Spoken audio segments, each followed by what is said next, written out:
Okay, so imagine you're standing in front of a mirror, right? Like you do every single day. You see the shape, the face, it's all familiar. But then there's this weird, unsettling feeling that starts to creep in.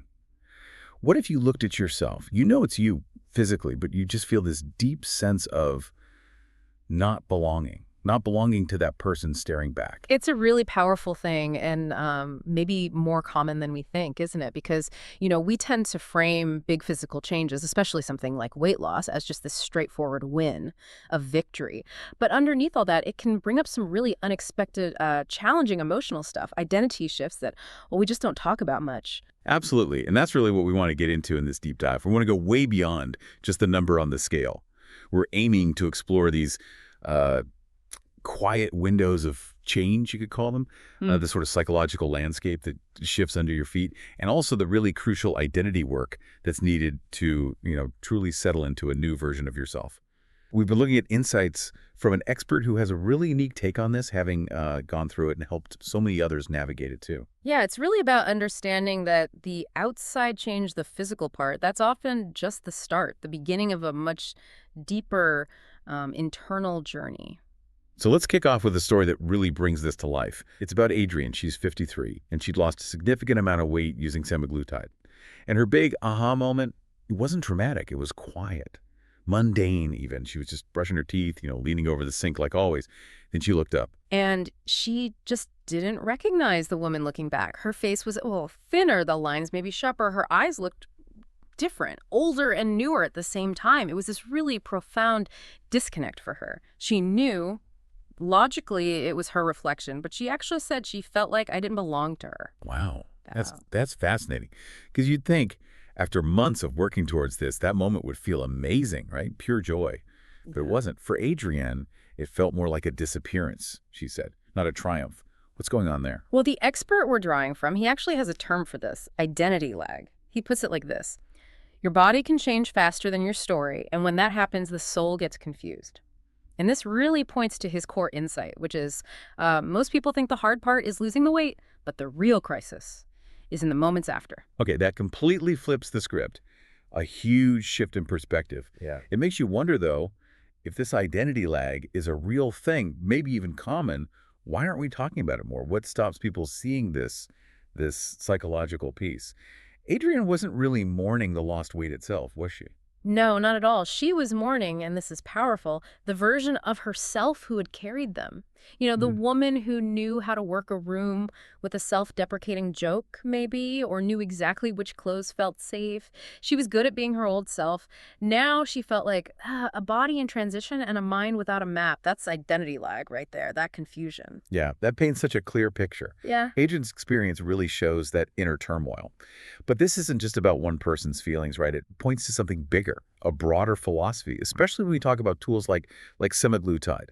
The expert makes this distinction. He says, unlike programs that might just hand you a syringe and wish you luck, his approach is about providing a map. He really emphasizes that semaglutide is not the solution, it's the signal.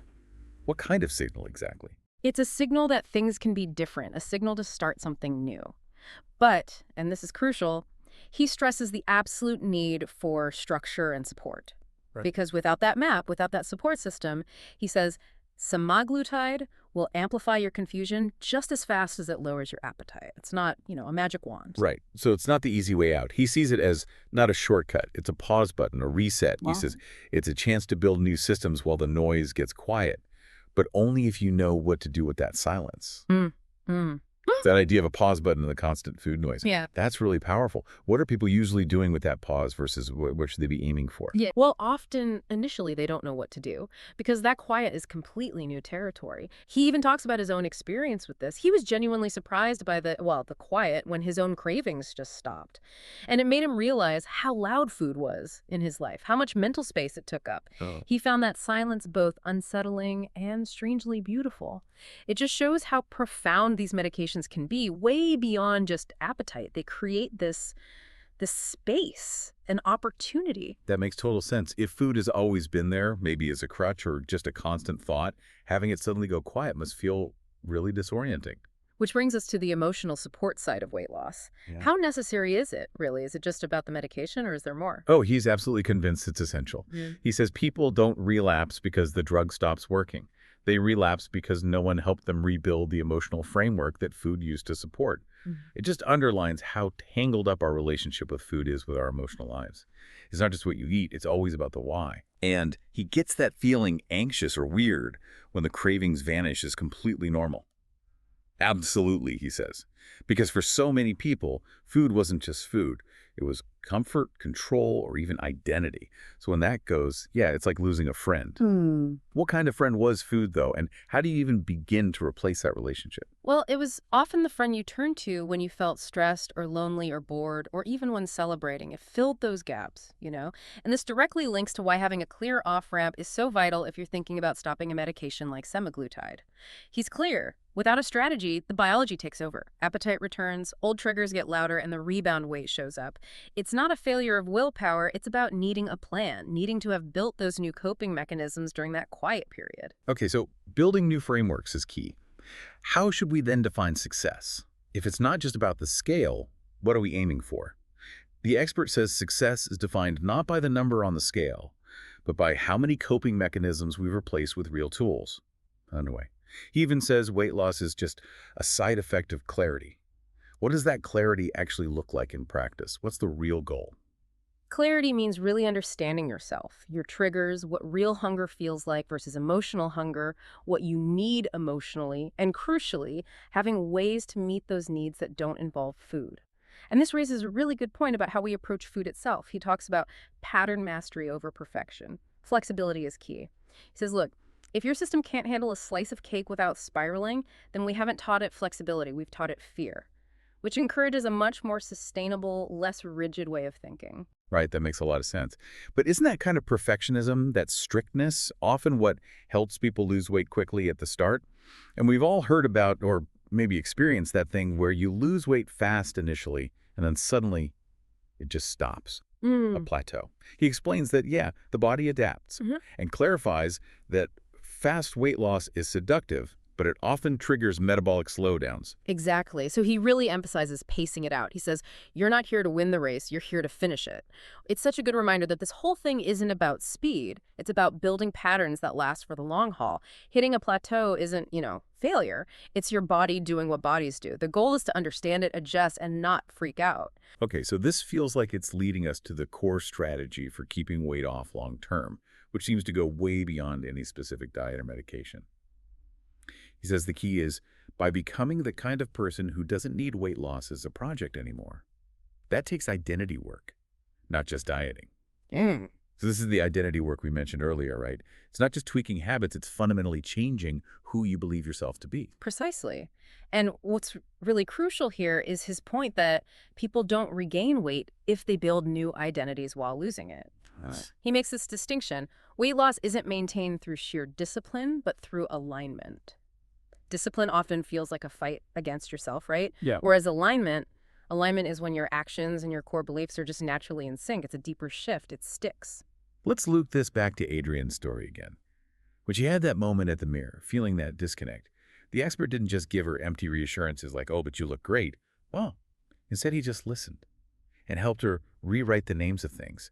It sounds almost like a kind of linguistic therapy. It really does. For Adrian, shame wasn't shame anymore. It became memory. What felt like a need for control transformed into curiosity.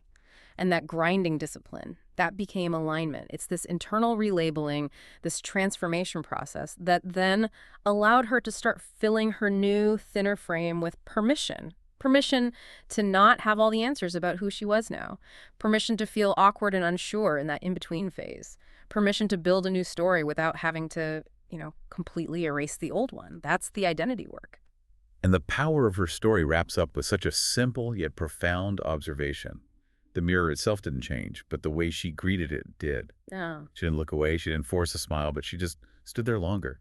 And that small act signifies such a huge internal shift, doesn't it? A quiet step towards self-acceptance.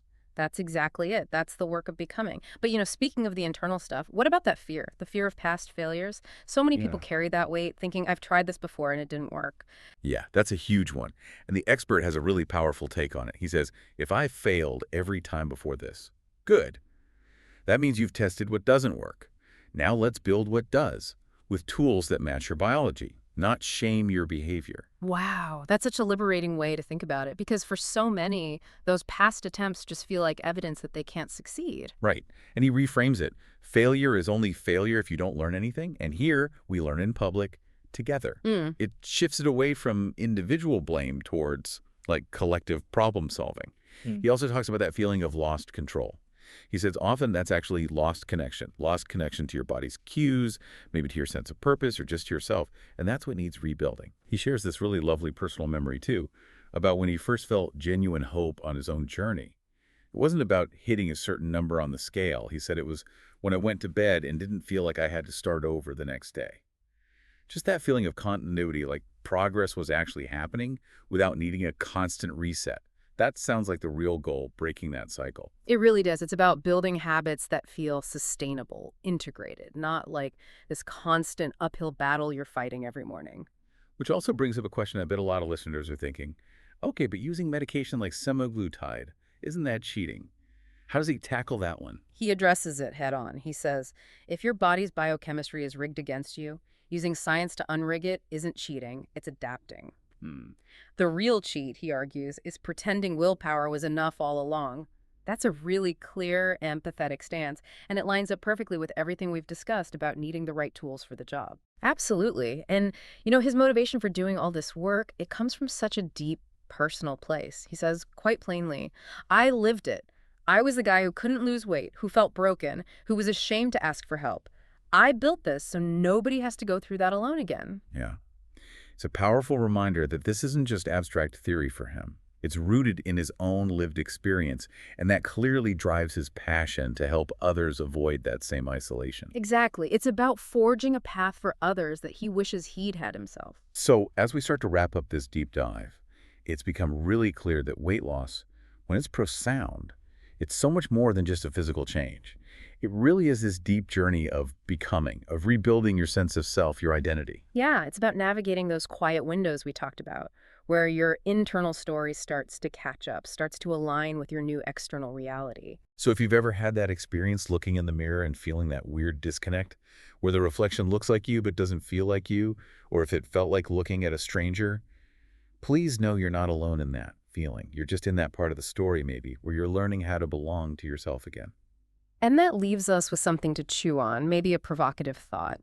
If physical transformation can create this kind of identity lag, what other big changes or new experiences in your life, a new job, a new relationship, a loss, might be silently waiting for your internal story to catch up with your external reality?